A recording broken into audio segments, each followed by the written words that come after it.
At the moment, we think we have a management system for all our points of view. In that moment, the next moment will bring the complete smashing of that management system. So no matter how much control we think we have, there's going to be something that happens that's just going to completely smash it all to smithereens.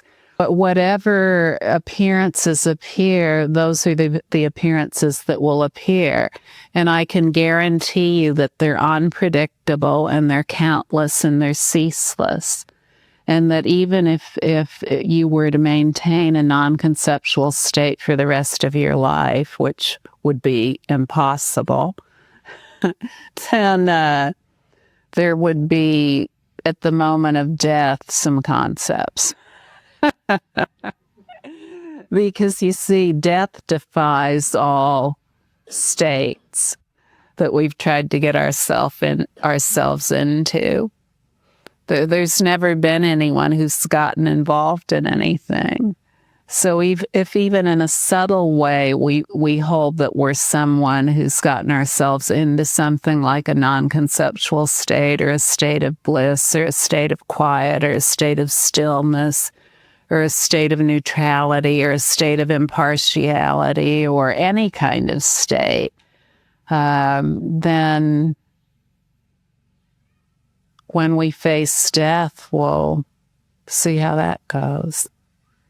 You know, when we die, all of a sudden, there's an explosion of all these appearances that we never even imagined as possible. It's impossible to imagine, and many of us never even hear what happens when we die. And if you haven't heard about it, then I'll clue you in. You know, when we die, all of the things that we've been trying to hold on to and maintain control of, they disappear.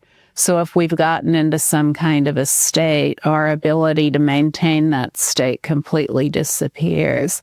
We lose the ability to use our faculties, whether it's thinking or emotions or any other faculties, any of our senses, and these fade one by one. So we're not able to maintain any control through thinking. And then we're not able to maintain emotional control either. Any emotions or thoughts can and do arise, but it's impossible to do anything about them. And then our senses fade one by one. The seeing, the smelling, the tasting, the touching, and none of those are present anymore. But what's still present? Awareness. Awareness is still present. Well, then, the breath stops. However, awareness isn't dependent on any of these things. It's not dependent on sensate experience. It's not dependent on the breath. And then the heart stops. Well, awareness isn't dependent on the heartbeat anyway, either. But unless we've gained familiarity with awareness and all these appearances that may appear at the time of death, then it can be scary, because there are many, many appearances. I've just named a few. All of these thoughts and emotions occur like, oh, wow, I've eaten my last meal. I've had my last drink of water, scotch, or whatever it might be. Or I won't be seeing my loved ones anymore. No more baths to take. No more rent to pay. No more doing. It's all over now. So you see, all these things just come flooding in out of nowhere. But this is really no different than any other moment of our life, really. All these things are naturally present and completely unpredictable and ceaseless, and they're countless. There's nothing that can be done about them.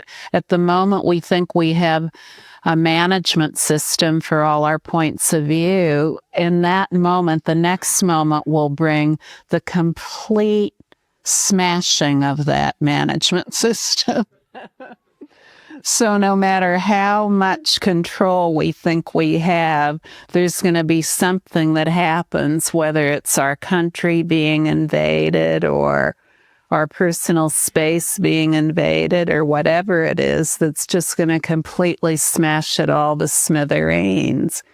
Awareness has never been made into a system of any kind. It's never been made into anything. So to systematize it is to minimize it in some way through thinking about what can't be thought about.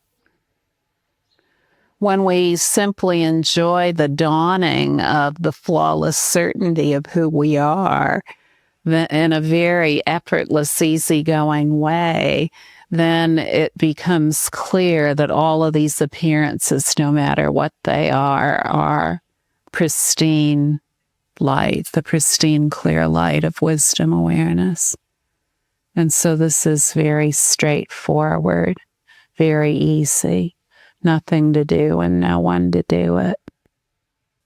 There isn't anywhere that awareness isn't naturally present, yet it isn't anywhere in particular. It doesn't look like any particular thing. Oh yes, this is awareness right here. This is it.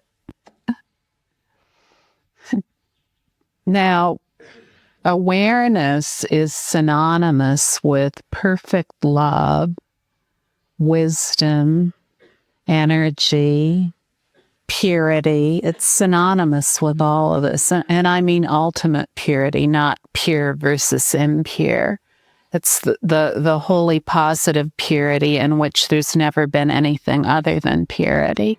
So it's not a purity that's opposed to anything else. The naturalness of what we are right here is what guarantees that. Just the awareness by which you know that you're naturally present. That's it. There's absolutely nothing else. There's absolutely nothing else whatsoever. And in that, each moment is complete and identical, simple and pure. The wisdom light that is completely pure shines through all eyes, no matter what eyes those are. It shines out equally from and as everything.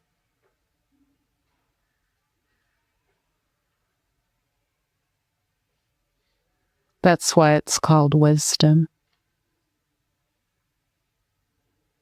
It's the great wisdom of complete equality, the equalness and evenness of absolutely everything, no matter what it is.